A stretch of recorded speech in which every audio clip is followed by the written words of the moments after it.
پاکستان کی صحافت کا بہت بڑا نام ارشد شریف شہید کے کیس میں ایک بڑی پیش رفت سامنے آ گئی۔ ارشد شریف شہید کا مبینہ قتل شناخت میں غلطی کا نتیجہ نہیں تھا۔ کینیا کی عدالت کا پولیس اہلکاروں کے خلاف کارروائی کرنے کا حکم۔ ہم سب سے پہلے بات کریں گے اس کیس کے کچھ بیک گراؤنڈ کے حوالے سے۔ اس کیس میں 5 ملزمان کو اقدام قتل کے لیے نامزد کیا گیا تھا۔ درخواست گزار کے وکیل نے عدالت میں دلائل دیتے ہوئے کہا کہ جس گاڑی کا پولیس پیچھا کر رہی تھی اس گاڑی میں ارشد شریف شہید موجود ہی نہیں تھے اور یہ سب معلومات ریکارڈ پر موجود ہیں۔ اس لیے ارشد شریف شہید کی گاڑی پر گولی چلانا پولیس کا مجرمانہ فعل ہے۔ ارشد شریف شہید کی اہلیہ نے کینیا کی پولیس کے خلاف درخواست دائر کی تھی۔ 2022 میں پاکستان کے اینکر و صحافی ارشد شریف شہید کا 23 اکتوبر کو کینیا میں قتل ہوا، جس کے بعد کینیا کی پولیس نے اعتراف کیا تھا کہ غلط شناخت کے باعث ارشد شریف شہید کی گاڑی پولیس کی گولیوں کی زد میں آئی۔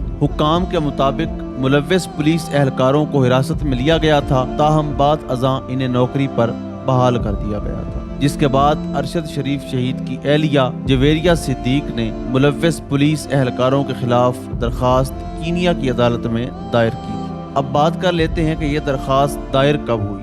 درخواست گزشتہ برس 19 اکتوبر کو کینیا نیروبی کے ہائی کورٹ میں دائر کی گئی۔ ارشد شریف شہید کی اہلیہ جویریہ صدیق نے بتایا تھا کہ درخواست کینیا کے ہائی کورٹ میں دائر کر دی گئی ہے۔ ان کے مطابق دائر کی جانے والی درخواست GSU جرنل سروس یونٹ کو فریق بنایا۔ اس کے علاوہ 5 پولیس اہلکار جو قتل میں ملوث تھے ان کو مقدمے میں نامزد کیا گیا۔ انہوں نے مزید بتایا کہ کینیا کے attorney general, director of public prosecution, IG national police service, independent police, national police اور سروس کمیشن کو فریق بنایا گیا ہے۔ جویریہ صدیق نے بتایا کہ وہ خود درخواست گزار ہیں، ان کے ہمراہ کینیا یونین آف جرنلسٹ جو کہ کینیا کی صحافتی تنظیم ہے، کینیا کارسپونڈنٹس ایسوسی ایشن ہیں۔ اس کے علاوہ 4 عالمی ادارے ICFJ، IWMF، میڈیا ڈیفنس اور ویمن جرنلزم بھی شامل ہیں جو ہر طرح کی معاونت فراہم کریں گے۔ کینیا کی اعلیٰ عدالت نے پاکستانی صحافی ارشد شریف شہید کی شہادت کے معاملے میں ان کی اہلیہ کی جانب سے دائر کردہ درخواست پر فیصلہ سناتے ہوئے کینیا کی حکومت کو اس واقعے کے ذمہ دار پولیس اہلکاروں کے خلاف قانون کے مطابق کارروائی کرنے کا حکم دے دیا۔ کینیا کے ہائی کورٹ کے جج جسٹس ٹیلا موٹوکو نے پاکستانی صحافی پر کینیا کی پولیس کے اہلکاروں کی فائرنگ کو انسانی حقوق کی خلاف ورزی قرار دیا اور غیر قانونی کہا۔ عدالت نے حکومت کو حکم دیا ہے کہ ارشد شریف شہید پر فائرنگ کرنے والوں کے خلاف قانون کے مطابق سخت تادیبی کارروائی کی جائے۔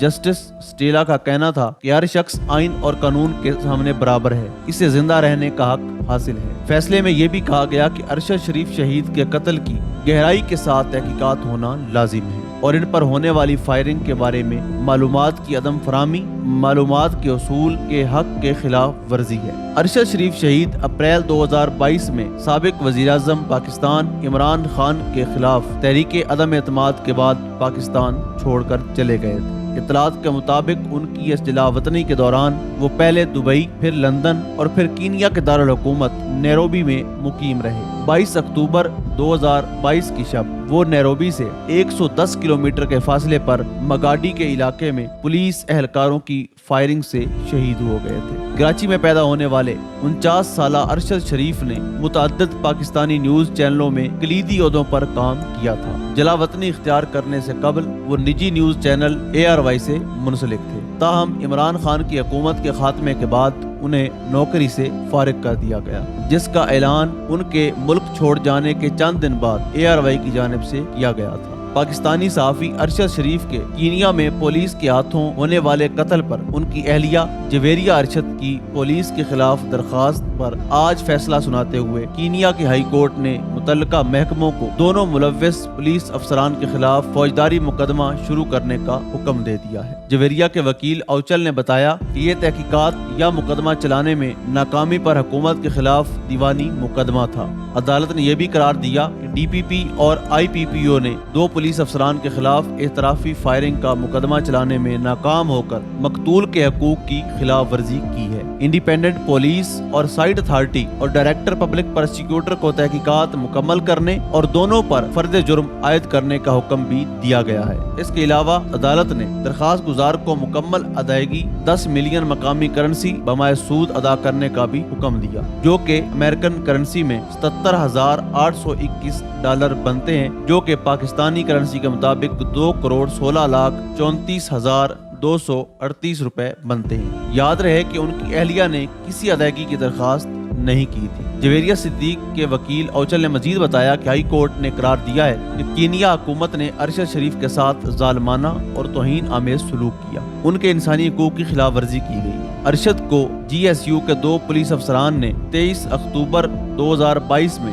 ماگڈی روڈ پر قتل کیا۔ عدالت نے اس بات کا اعادہ کیا کہ سخت طاقت کا استعمال ایک انتہائی قدم ہے اور اسے صرف آخری حربے کے طور پر استعمال کیا جانا چاہیے جب کسی اور کی جان کو خطرہ ہو۔ عدالت نے اپنا حکم نامہ لکھواتے ہوئے مزید کہا کہ آئین ہر شخص کو معلومات کی فراہمی کا حق دیتا ہے اور درخواست گزار کا بنیادی حق ہے۔ قتل کے بعد اب تک کی تفتیش کی تفصیل بھی درخواست گزار کو مہیا نہیں کی گئی۔ اس فیصلے کے بعد ارشد شریف شہید کی اہلیہ جویریہ ارشد کا موقف سامنے آیا۔ مقتول ارشد شریف کی اہلیہ جویریہ ارشد نے عدالتی فیصلے پر رد عمل دیتے ہوئے کہا کہ ہم جیت گئے ہیں۔ کینیا کی ہائی کورٹ نے ہمارے تمام مطالبات تسلیم کر لیے ہیں۔ میرے لیے یہ کیس جیتنا ایسے ہی ہے جیسے میں کوئی خواب دیکھ رہی ہوں۔ میں نے شاید ہی زندگی میں اتنی تکلیف اٹھائی ہوں۔ شوہر کا زندگی سے یوں چلے جانا، یوں قتل ہو جانا، کبھی بھی کینیا پر ارشد کے کیس کو لے کر دباؤ نہیں ڈالا۔ انہوں نے کہا کہ اصل قاتل وہ ہیں جنہوں نے ارشد کو پاکستان میں 16 مقدموں میں